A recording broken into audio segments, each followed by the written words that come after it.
जो लोग ज्यादा सोचते हैं उन्हें एक कहानी सुनाता हूँ। ये कहानी पूरा सुन लिए तो चिंता करना छोड़ दोगे तो सुनो। एक छोटे से गांव में आरव नाम का व्यक्ति रहता था। आरव बहुत मेहनती था, लेकिन उसकी एक आदत उसकी शांति छीन चुकी थी, बेहद चिंता करना।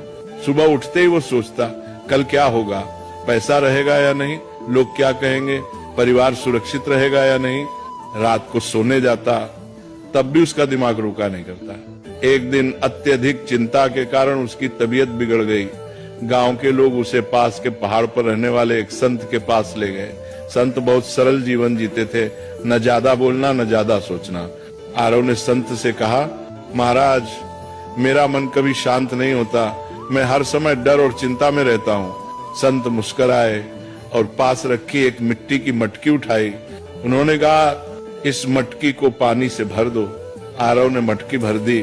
फिर संत बोले, अब इसे सिर पर रखो और चलो, लेकिन एक शर्त है, अगर एक बूंद भी गिरी तो तुम असफल हो जाओगे।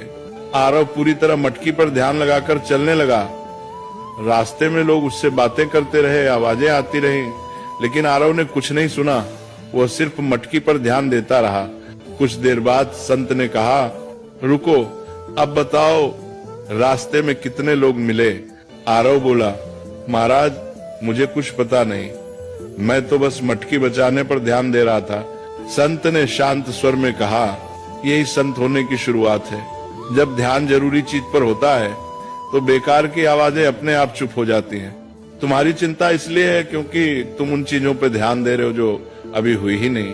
फिर संत ने आगे कहा, जो तुम्हारे हाथ में है कर्म, उसे ईमानदारी से करो।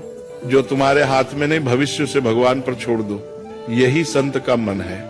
उस दिन आरव समझ गया, संत होना जंगल में जाना नहीं है, संत होना मन की अनावश्यक चिंताओं को छोड़ देना है। धीरे धीरे आरव ने चिंता कम की, वर्तमान में जीना सीखा, और वही व्यक्ति जो कभी बेचैन रहता था अब दूसरों को शांति की सीख देने लगा।